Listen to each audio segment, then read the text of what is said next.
আপনিও কি আমার মতো একদম পটল খেতে পছন্দ করেন না? তাহলে আজকে রেসিপিটা আপনার জন্য। আসসালামু আলাইকুম everyone, welcome back to my channel. I hope আপনারা সবাই ভালো আছেন। আপনাদের দোয়ায় ও ভালোবাসায় আলহামদুলিল্লাহ আমিও ভালো আছি। আসলে আমি পটল খেতে কিন্তু একদমই পছন্দ করি না। সব সময় আমার জন্য এভাবেই পটল রান্না করা হয়, তাই ভাবলাম যারা আমার মতো পটল খেতে একদম পছন্দ করে না তাদের জন্য আজকে রেসিপিটা দিয়ে দেই। আজকে বানাবো পটলের কোরমা। এখানে প্রায় হাফ কেজির মতো পটল নিয়ে নিয়েছি। আমি কিন্তু একদমই পটল খেতে পছন্দ করি না, তাই আপু যতবারই আমাদের বাসায় আসে আমি বলি আমাকে এভাবে পটলের কোরমা তৈরি করে দাও। তারপর আপু আমাকে পটল কোরমা বানিয়ে দেয়। আপু পটলগুলো সুন্দর করে ছিলে নিচ্ছে। এভাবে করেই সুন্দর করে ছিলে নিতে হবে।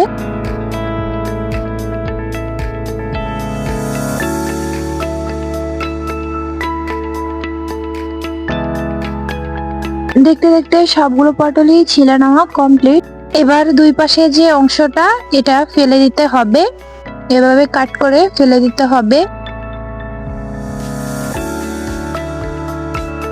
এবার পটলগুলো সুন্দর করে ধুয়ে নিতে হবে। আপু একদম সুন্দর করে পটলগুলো ধুয়ে নিচ্ছে।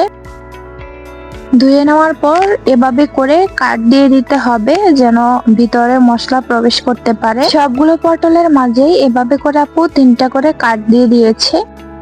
এই তো, তারপরে পানি একদম সুন্দর করে ছাড়িয়ে নিতে হবে। তারপরে এখানে দিয়ে দিব পরিমাণ মতো লবণ, তারপরে দিয়ে দিব একটু হলুদের গুঁড়া। একদম সুন্দর করে হলুদের গুঁড়া দিয়ে ভালোভাবে মেখে নিতে হবে। আপনি একটু খেয়াল করেন, এটা কিন্তু অবশ্যই হাত দিয়ে করতে হবে, হাত দিয়ে ভালোভাবে মেখে নিতে হবে। আপু এমন ভাবে হলুদ দিচ্ছে মনে হয় কি আজকে পটলের গায়ে হলুদ। দেখো একদম সুন্দর করে দিয়ে দিচ্ছে হলুদ গুলো।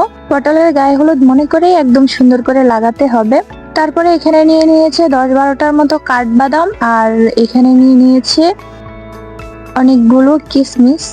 এভাবে করে নিতে হবে। তারপর একদম সুন্দর করে কাঠবাদাম গুলো খোসা ফেলে দিতে হবে গরম পানির মধ্যে দিয়ে। একটু গরম পানি দিলেই একদম সুন্দরভাবে বাদাম ক্লিন হয়ে যায়। এদিক দিয়ে একটু ভিডিও করা হয় নাই বাদাম ক্লিন করেছে কিভাবে। তারপরে এগুলো সুন্দর করে বাদাম কিশমিশ গুলো পাটায় পিষে নিয়েছিল, চাইলে ব্লেন্ডার করে নিতে পারেন। এবার চলো মূল রেসিপিতে চলে যাই। এখানে একটা প্যান নিয়েছিল, তারপরে এটা একদম ভালোভাবে গরম করে নিতে হবে।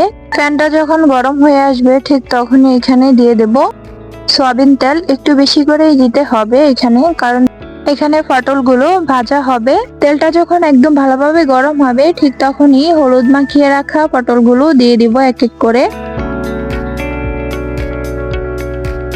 যখনই পটলে এক পাশটা হয়ে আসবে ঠিক তখনই উল্টিয়ে দিতে হবে। এক পাশে যখন এমন গোল্ডেন কালার হয়ে আসবে ঠিক তখনই উল্টিয়ে দিতে হবে। পটলগুলো একদম সুন্দর করে উল্টে পাল্টে গোল্ডেন কালার করে ভেজে নিতে হবে। আপনি একটু খেয়াল করেন। দেখতে দেখতে গোল্ডেন কালার হয়ে এসেছে পটলগুলো। এবার আমরা তুলে নিব। এই তো এমন করে ভেজে নিতে হবে।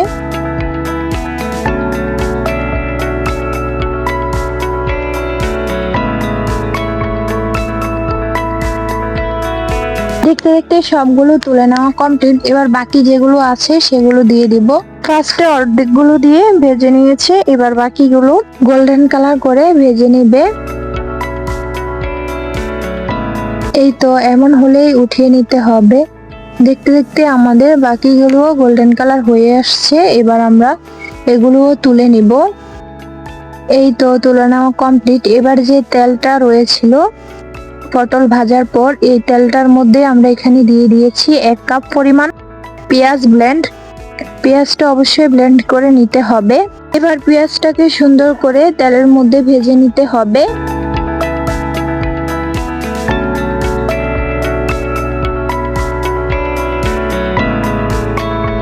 যখন এই পেঁয়াজের কালারটা এমন আসবে ঠিক তখনই এখানে দিয়ে দেব 1 চামচ রসুন ব্লেন্ড।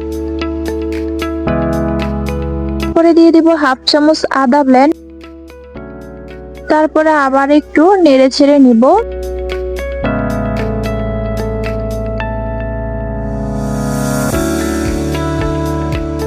এবার দিয়ে দিব জিরা গুঁড়া। এখানে একটু ভিডিও স্কিপ হয়েছিল, এখানে ধনিয়া গুঁড়াও দেওয়া হয়েছে। আমি এদিক দিয়ে একটু ভিডিও করতে পারি নাই। তারপরে এগুলোকে সুন্দর করে নেড়ে ছেড়ে 1 মিনিট এভাবে রান্না করতে হবে। তারপরে সামান্য একটু পানি দিয়ে আবার একটু নেড়ে ছেড়ে নিতে হবে। আবারও এভাবে করে 1 মিনিট রান্না করতে হবে। যখনই মশলার কালারটা এমন হয়ে আসবে ঠিক তখনই এখানে দিয়ে দিতে হবে পিষে রাখা বাদাম কিশমিশ গুলো। তারপরে আবার একটু নেড়ে ছেড়ে নিতে হবে। যখন বাদামগুলো দিয়ে এভাবে নেড়ে ছেড়ে নেওয়া হয় তখন এমন সুন্দর একটা ঘ্রাণ আসে। তারপরে এখানে দিয়ে দেব 1/2 চামচ হলুদের গুঁড়া। তারপরে দিয়ে দেব এখানে 1/2 চামচ মরিচের গুঁড়া। তারপরে আবার একটু নেড়ে ছেড়ে নিতে হবে।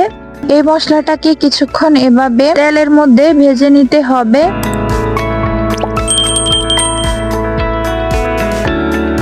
কিছুক্ষণ ভেজে নেওয়ার পর কালারটা এমন আসবে ঠিক তখনই এখানে দিয়ে দেব সামান্য একটু পানি দিয়ে তারপরে দিয়ে দেব এখানে পরিমাণ মতো লবণ।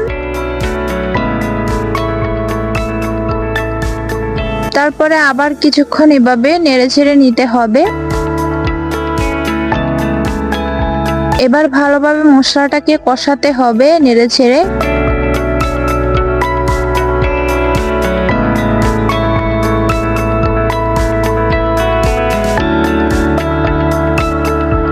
যখন মশলাগুলো একদম ভালোভাবে কষানো শেষ হবে তারপরে এখানে দিয়ে দিব পটলগুলো। এবার পটলের সাথে একদম ভালোভাবে মশলাগুলো মিক্স করে নিতে হবে। যদিও পটলের কোরমাটা তৈরি করতে একটু সময় লাগে, খেতে কিন্তু অসাধারণ মজা হয়।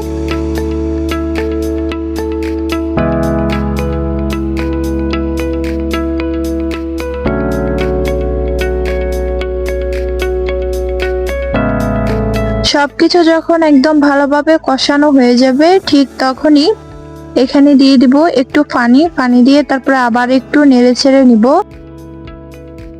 একদম সুন্দর করে উল্টে পাল্টে পটলগুলো নিতে হবে। তারপরে একটা ঢাকনা দিয়ে নিব। এভাবে করে প্রায় 5 মিনিটের মতো রেখে দিতে হবে ঢাকনা দিয়ে। তারপরে একদম ভালোভাবে পটলের ভিতরে মশলা যাবে।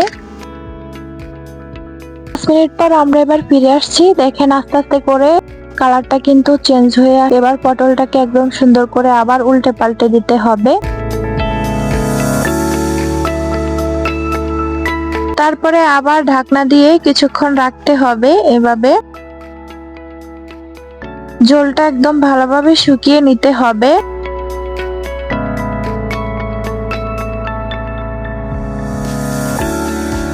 যখনই ঝোলটা একদম ভালোভাবে শুকিয়ে আসবে ঠিক তখনই আবার একটু পানি দিয়ে দিতে হবে। তারপর আবার একটু নেড়ে ছেড়ে নিতে হবে।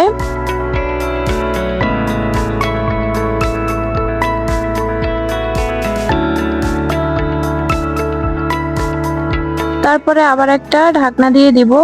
একসাথে কিন্তু পানি দেওয়া যাবে না, একটু একটু করে পানি দিতে হবে। আর চুলার আঁচটা একটু বাড়িয়ে দিতে হবে। এই তো কিছুক্ষণ পর আমরা আবার একটু নেড়ে ছেড়ে দেব।